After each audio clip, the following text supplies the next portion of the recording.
I've just gone freelance after being made redundant working in a few small studios. And honestly, I'm not sure where I sit. I don't know what to charge, and I'm not even sure if I count as senior. What do you know? How do you know where you stand and what you're worth, slash what to charge? Please help. I don't know if I need practical advice, mindset shift, or a pep talk, or all. All of the above, I would imagine. Definitely, yeah, complex question. And I think it's almost twofold.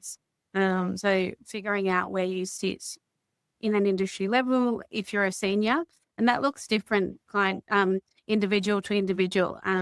Some people it takes, you know, 15 years to go from a junior to a senior, and some people in the right environment, like my business partner, Cass McKenzie, just, transformed, that acceleration period and was a senior before pretty much anyone else I know. So I think it's less about the time these days and more about the impact and expertise you can bring. So I would maybe go away, think about, the value you bring to your clients, what your specialization is within design, and then maybe think about from a leadership or strategy kind of perspective, which is probably what separates a midweight and a junior from a senior. If you don't feel like you're quite at that strategic thinking level, really take on some projects that accelerate that skill set or upskill in those areas.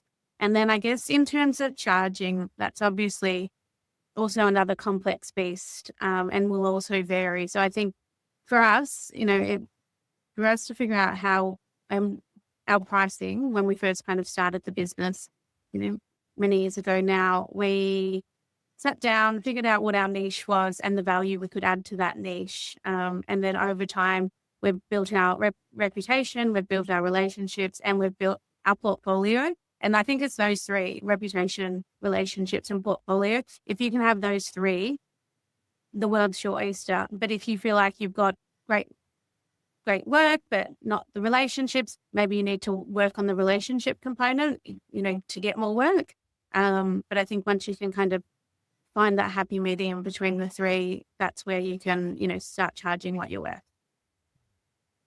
I think pricing is a movable feast, isn't it? Like you'll charge something for one project and maybe two and three. And then actually, if it seems to be working well, it's okay to then push again.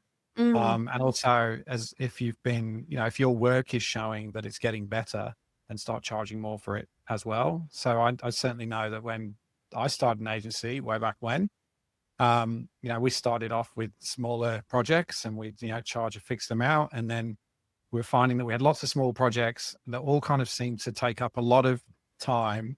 And we wanted to be able to focus on bigger, kind of juicier projects. So we kind of just then set a bit of a threshold and said, right, well, we're never going to go below this price, which then means we have certain different pricing conversations with clients. So it's definitely something that it's okay to, do something the first time, but learn from it and start to add to it as you go, for sure.